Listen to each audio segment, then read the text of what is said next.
data is compiled in different ways, and it's not.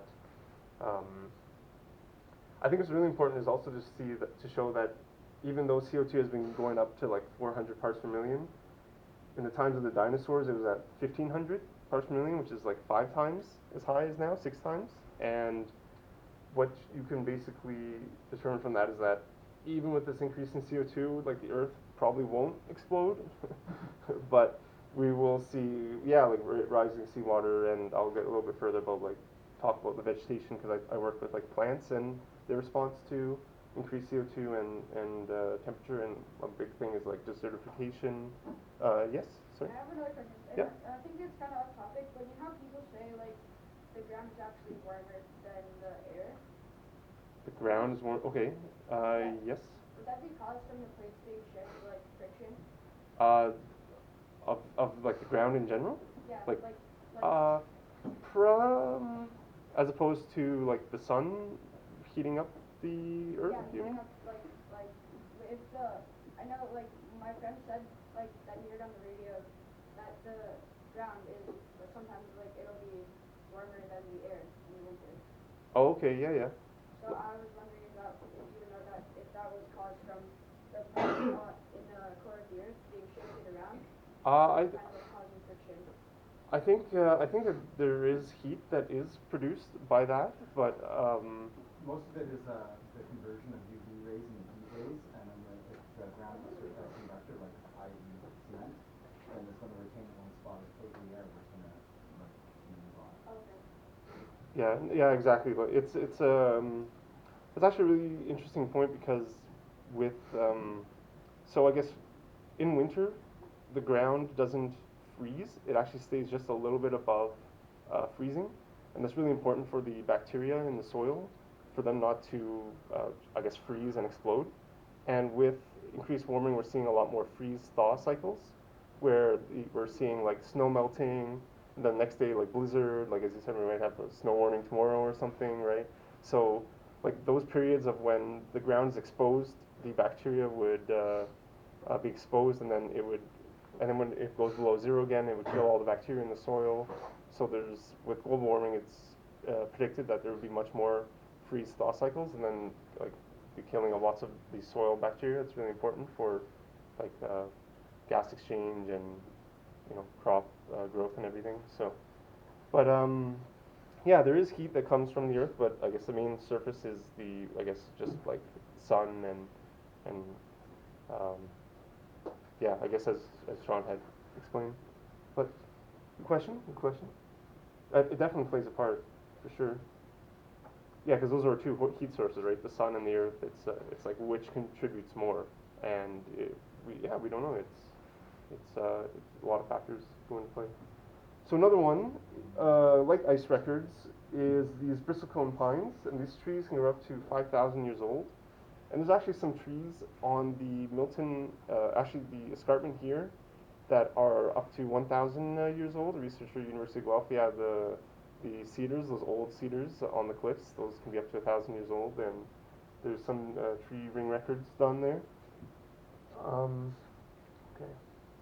And what you can see, this is tree ring record, and what you could do is you can drill a hole into a tree, and you pull out the ring, and you can count the rings. You know, if you cut a piece of wood, you can see the tree rings, and you can see, I guess, how old the tree is. I guess, have you guys ever done that, or tried that, or seen that, or? Yeah, but so they do this for like thousands of years, right? Like 2,000 years. And you can see that the temperature is also increasing through time. Right, and so these are modern temperature records, right? So it's getting warmer everywhere. This is in Arizona. So this is like the global distribution of these tree rings, ice cores, and they also use coral. You can also drill coral and look at the coral rings. So this graph, I know there's a lot of graphs and there's a lot of information, but I really want to emphasize like a couple graphs. Is that one of the 4,000 year CO2 and temperature, and then there's this one where if you look at the CO2 along the x-axis, so you can see this is 350 parts per million, and then here's about 400, right? And we're about 400 right now today. And this is the photosynthesis rate. This is like the rate at which a plant can create sugars and intake CO2. what you can see here is that at the 400 point, you can see that there's kind of a plateauing effect. And this is actually like really important because a lot of politicians, even a lot of scientists would say, oh, well, the trees are going to just absorb all the carbon dioxide, the grass is just going to absorb it, and we're just going to get a greener earth, and we can just produce as much carbon dioxide as we want because the trees are going to uptake everything. But what we're showing here is that no, they're probably not. They're probably going to be actually limited, and we're actually right at that saturation point right now at about 400 parts per million. And it actually, this is for all types of plants on Earth. There's C3 and C4 plants. You don't have to worry about this. They're just, C3 is like temperate plants like North America. C4 are like grasses in like South America and the equator that are better able to uptake photosynthesis at lower water temperature or amounts. And you can see that they both plateau off. So that's a really important result because like plants aren't all going to take in all the CO2. And why that is possibly because a limitation of nutrients, right? Where there could be a lack of nitrogen. Plants need nitrogen to, create energy and photosynthesize. And what I'm showing here is that even though there is a lot of nitrogen deposition, right? Politicians would show this again and be like, oh wow, look at all this nitrogen deposition from our cars and factories and and fertilizers and everything, right?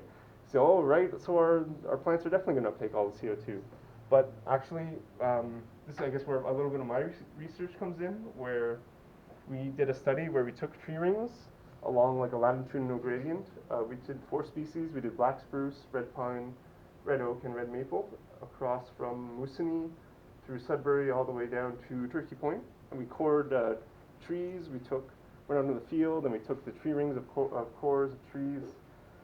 What we found is actually in the last 5 to 10 years, maybe 15 years, that there's actually been a lot of growth decline.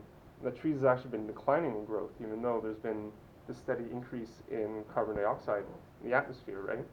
And this is actually a pretty big gradient. That's a long longitudinal or a latitudinal transect to do. And to find these results, kind of really just, again, showing the data for political speculation, right? Yes, please? How does the tree really decline slow? Sorry? So you said that the tree declines slow. Sorry, yeah, it's a good point. It's all about wording, right? It's the rate of growth has decreased.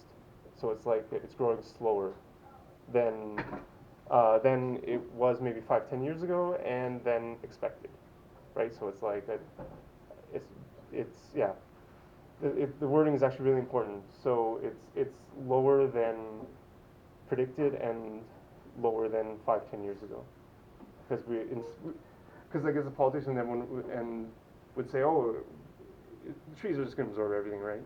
And it's not necessarily the case, and we're showing this even in like big trees. So yes. Are you sure you have a tree that observes or takes like a certain amount of CO? More than others? Yeah, for sure. Trees, I don't know about trees, but I know like grasses. Grasses are big players in taking in carbon dioxide. They're one of the biggest ones because they have a lot of nitrogen fixers with them. They have like nitrogen fixing bacteria in the roots that helps, like almost has like an energy source right in their roots that helps absorb carbon dioxide. I would say grass is probably one of the biggest, just because there's also just a lot of quicker turnover. They don't have to create like secondary metabolites or even like wood, right? Yeah, but like for these trees, they're kind of, we don't have that data, but they're all kind of similar, right? It's all trade-offs, right? Like bamboo, they grow super fast. They're one of the fastest growing plants, but they're super weak. They don't invest in like lignins or secondary like growth, and so it's everything's a trade-off. Life is a trade-off in a good way, though. So, all right. I guess I'll move on. So does anyone know what this is?